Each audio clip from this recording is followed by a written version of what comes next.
할렐루야, 반갑습니다. 2022년 구역공과 47과입니다. 변함없는 주님의 은혜. 우리 함께 구역공과로 하나님의 은혜를 또 나누어 보도록 하겠습니다.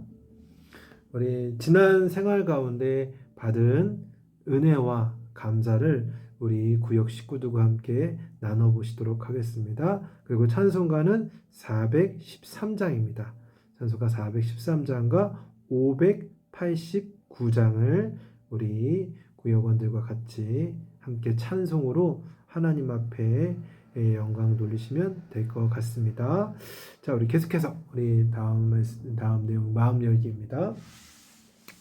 감사와 찬양은 구원받은 성도들의 마땅한 의무입니다. 시편 100편은 온 땅과 백성들을 향해 하나님을 찬양하며 그분의 인자하심을 선포하는 내용의 감사의 시로 감사 예물을 가지고 성전 문과 성전뜰을 지날 때 부르는 노래입니다. 하나님의 속성과 하나님과 우리의 관계를 표현하며 하나님의 이름을 찬양하고 온 땅을 향해 찬양을 촉구합니다. 자, 우리 말씀을 한번 읽어보도록 하겠습니다. 말씀을 한번 읽어보겠습니다. 온 땅이여, 시편 100편 1절부터 5절입니다. 온 땅이여 여호와께 즐거운 찬송을 부를지어다. 기쁨으로 여호와를 섬기며 노래하면서 그의 앞에 나아갈지어다. 여호와가 우리 하나님이신 줄 너희는 알지어다. 그는 우리를 지으신 이요 우리는 그의 것이니 그의 백성이요 그의 기르시는 양이로다. 감사함으로 그의 문에 들어가며 찬송함으로 그의 궁정에 들어가서 그에게 감사하며 그의 이름을 송축할지어다. 여호와는 선하시니 그의 인자하심이 영원하고 그의 성실하심이 대대에 이르리로다. 네, 우리 조금 전에 그 마음 열기에서 시편 100편의 의미, 온 땅과 백성들이 하나님을 찬송하고 그분의 하나님의 성품, 하나님의 선하심과 인자하심과 또 창조주 되심을 감사하면서 노래하는 찬송입니다. 그래서 이제 우리가 추수감사 주간을 보내면서 우리가 하나님 앞에 어떤 것을 또 감사해 드리는지 시편 100편을 중심으로 함께 은혜를 나눠보도록 하겠습니다. 1번입니다. 온 땅에게 무엇을 명령하고 있습니까? 시편 100편 1절 온 땅이여 여호와께 즐거운 찬송을 부를지어다. 하나님께 찬송을 부르라고 명령을 합니다. 당시에 이 고대 당시의 근동에서는 전쟁에서 승리한 왕이 이제 승리하고 돌아오잖아요. 개선을 하거나 또 백성들 가운데 그 왕이 행차할 때 모든 백성들은 그 왕을 향해서 큰 소리로 환호하면서 그 왕을 맞이하는 그런 관습을 갖고 있었다고 합니다. 그래서 시인은 바로 그 고대 근동의 왕에게 행한 것처럼 백성들이 왕에게 행한 것처럼 우리 성도된 우리 역시 하나님 백성된 우리 역시도 하나님께 기쁨으로 찬양해야 된다라고 명령하고 있습니다. 근데 그 찬양의 소리가 그냥 읊조리듯 소금거리듯 작은 목소리가 아니라 오늘 이 말씀을 보면 부를지어다라고 되어 있죠. 부를지어다. 그러니까 히브리어 그 원문의 뜻을 보면 이 부를지어다라는 뜻이 깨트리다, 소리 때문에 귀가 먹게 된다. 그러니까 너무 소리가 커서 귀가 먹는 거죠. 그 정도로 큰 소리, 그리고 기뻐서 소리친다라는 의미를 갖고 있습니다. 그러니까 하나님께 하나님이 너무너무 기뻐서 너무너무 좋아서 자신이 낼 수 있는 가장 큰 목소리로 환호하며 찬양해야 된다라는 것입니다. 근데 또 오늘 1절의 말씀 보니까 그 찬양해야 될 대상을 향해서 온 땅이라고 얘기해요. 온 땅이요 라고 말하고 있습니다. 여기서 말하고 있는 온 땅은 하나님께서 지으신 모든 피조물들을 다 포괄하고 있는 표현입니다. 그러니까 지금 시인은 온 세상에 있는 사람들 뿐만 아니라 모든 생명체들은 다 왕 중의 왕이신 하나님을 환호하며 온 땅이 진동할 정도로 크고 우렁찬 소리로 찬송해야 된다라고 말하고 있습니다. 그럼 왜 이렇게까지 뭐 정말 우렁찬 소리로 큰 소리로 찬양해야 될 왜 이런 찬양을 하라고 명령했을까요? 뭐 당연한 얘기겠지만 이 시인이 그리고 지금 이스라엘 백성들이 하나님께 받은 은혜와 그 감사의 내용들이 너무나 컸기 때문에 그에 합당하게 반응을 해야 한다라는 것이죠. 그죠?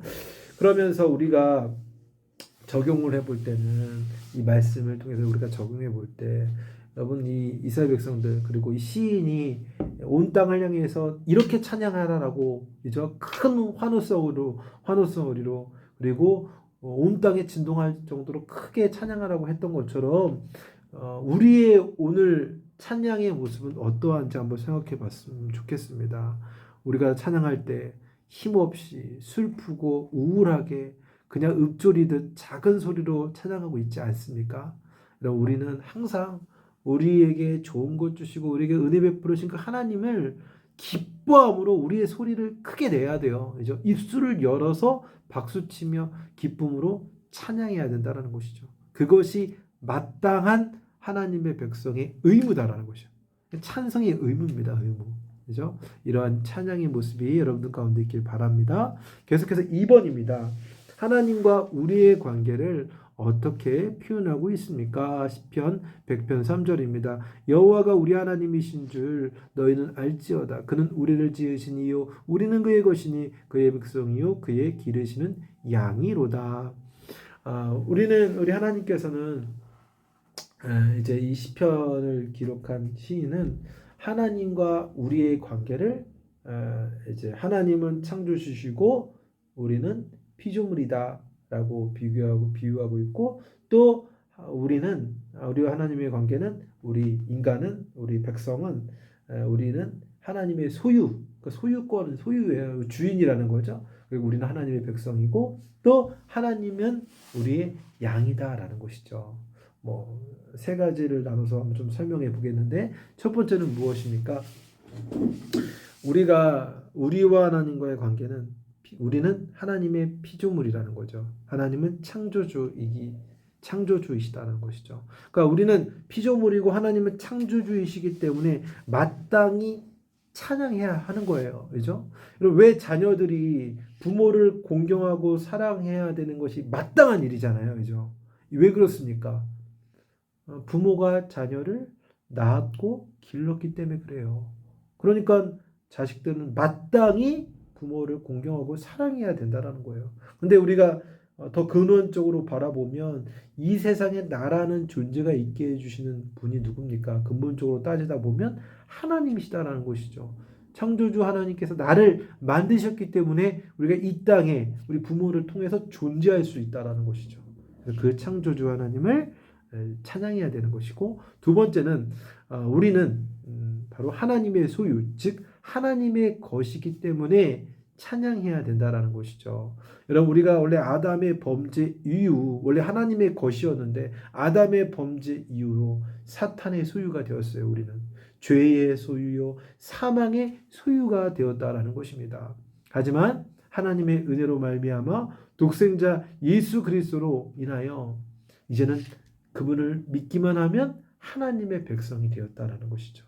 더 이상 죄와 사망의 고통에서 사는 것이 아니라 거기에서 벗어나서 하나님의 백성이 된 것을 기뻐함으로 찬양해야 된다라는 것입니다. 세 번째로 우리가 그분을 또 어떤 관계 속에서 찬양을 해야 되냐면 우리는 그분의 기르시는 양이기 때문에 찬양해야 된다라는 것입니다.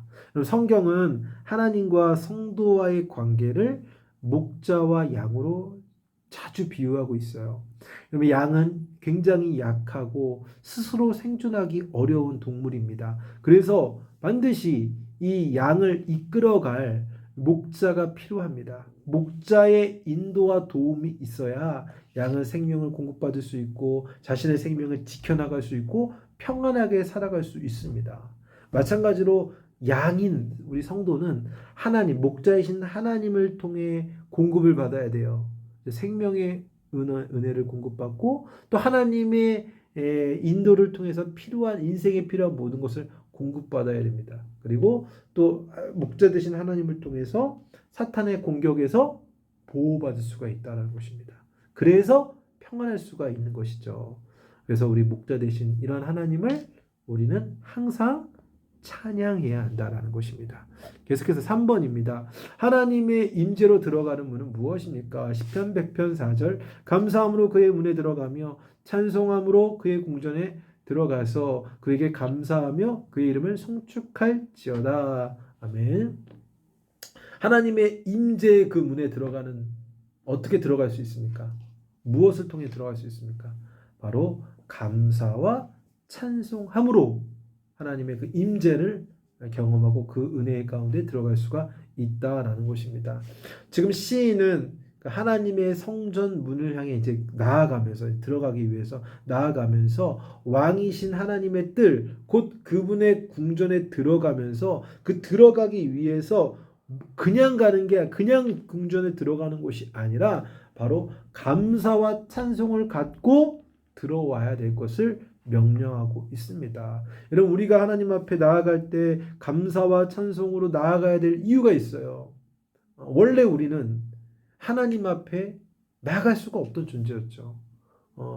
왜 그렇습니까? 우린 죄인이기 때문에 죄로 얼룩져 있기 때문에 거룩한 하나님께 결코 다가갈 수도 없고 갈 수도 없다라는 거죠. 만약에 죄인인 인간이 하나님께 다가가려고 한다면 죄인인 인간은 하나님 앞에 서게 되면 무조건 사망입니다. 죽게 된다라는 것이죠. 하지만 하나님께서는 이 우리를 자신의 백성으로 삼아주시고 자신이 보살피는 양으로 우리를 삼아주신 겁니다. 그러니까 특별한 은혜를 베풀어 주셨기 때문에 우리는 하나님 앞에 나아갈 수가 있게 된 거예요. 하나님께서 먼저 은혜를 베풀어 주지 않으면 절대 하나님 앞에 나아갈 수가 없는 존재라는 것이죠. 그래서 먼저 우리에게 한없는 은혜를 베풀어 주신 하나님께 어떻게 됩니까? 감사와 찬송은 마땅한 것이다라는 것이죠. 그죠? 그래서 여러분 우리 성도는 항상 감사와 찬송의 제사를 하나님 앞에 준비해서 나아가야 돼요. 우리가 항상 그렇잖아요. 우리 예배 때마다 우리 뭐 합니까? 찬양 부르잖아요. 찬양을 영광 돌리잖아요. 찬양을 통해서 감사를 고백하잖아요. 그죠? 우리가 하나님 앞에 나아가는 것, 감사와 찬송, 나의 감정이나 나의 상황이나 환경에 맞춰서 감사할 때도 있고 감사하지 않을 때가 아니라 그런 환경과 상관과 나의 감정을 뛰어넘어서 언제나 항상 감사와 찬송을 드릴 수 있는 그런 성도가 되기를 바랍니다. 자, 4번입니다. 시편 기자는 하나님의 성품이 어떠하시다고 말씀하고 있습니까? 시편 100편 5절 여호와는 선하시니 그의 인자하심이 영원하고 그의 성실하심이 대대에 이르리로다 라고 말하고 있습니다. 여기 첫 번째로부터 하나씩 설명해 보자면 하나님은 선하시다라고 말합니다. 여기서 말하고 있는 선은 악이 없는 상태예요. 인간은요, 죄인된 인간은 아무리 선하다고 할지라도 악이 항상 있어요. 그죠? 존재할 수밖에 없어요. 그런데 하나님의 선은 이 악이 0.0001%도 들어올 수가 없다는 거죠. 순수한 선 그 자체, 가장 아름다운 상태, 가장 완벽하고 선한 상태를 이야기합니다. 그러니까 하나님께서는 이러한 표현을 선하시다라는 이런 표현을 이 세상을 창조하시면서 보시기 좋았더라라는 표현을 씁니다. 보시기 좋았더라. 이게 선하다라는 거예요. 하나님 보시기에 좋았더라가 선하다라는 거예요. 그래서 이 하나님께서 선하시다라는 그 말씀의 의미는 우리에게 어떤 의미를 주냐면 하나님께서 행하시는 모든 일은 다 선하다라는 거예요. 하나님이 하시는 모든 일은 어떻다? 선하다라는 것입니다. 그래서 그 선하신 하나님께서 우리의 인생도 어떻게 할까요? 선하게 인도하신다는 사실을 여러분 믿으셔야 된다라는 것이죠. 다음으로 하나님께서는 인자하시다라고 인자함이 영원하다라고 얘기합니다. 그 인자라는 이 말은 그 히브리어로 헤세드라고 있는데 그 뜻이 하나님의 변함없는 신실한 사랑을 이야기합니다. 하나님의 변치 않는 사랑. 여러분 하나님의 사랑과 인간의 사랑은 달라요. 완전히 그 질적으로 양적으로 다릅니다. 인간의 사랑은 항상 한정이 되어 있어요. 예. 그리고 잘 변해요. 예. 감정에 따라 변하기도 합니다. 그러나 하나님의 사랑은 처음과 끝, 그 과정 모두가 똑같아요. 동일해요. 그리고 그분의 사랑은 무한하고 영원하다라는 것입니다. 그러니까 그런 무한하고 영원한 그 사랑을 우리를 향해 그 사랑을 베풀어 주고 있다라는 것입니다. 예, 그것이 하나님의 성품이고 세 번째 성품은 하나님은 성실하다라는 거예요. 성실하다라는 것은 뭐냐? 진실됨으로 상대방을 굳게 신뢰하는 것을 뜻합니다. 진실됨을 갖고 상대방을 굳게 신뢰하는 그 모습이 변하지 않는다라는 거예요. 이거 역시도 사랑과 비슷하죠? 변하지 않는다. 그러니까 하나님은 항상 진실된 마음을 갖고 우리를 신뢰하고 있습니다. 그렇죠? 죄송합니다. 네. 그러니까 하나님은 항상 우리를 정말 신뢰하려고 하는데 문제는 늘 우리 쪽에서 나타납니다. 우리는 그 하나님의 신뢰를 자꾸 깨트리려고 한다라는 것이죠. 그죠? 그래서 나를 항상 믿어주시고, 그죠? 나의 인생을 성실하게 다가오시는 그분의 그 성실함에 대해서 우리가 배신하면 안 되겠죠. 그죠?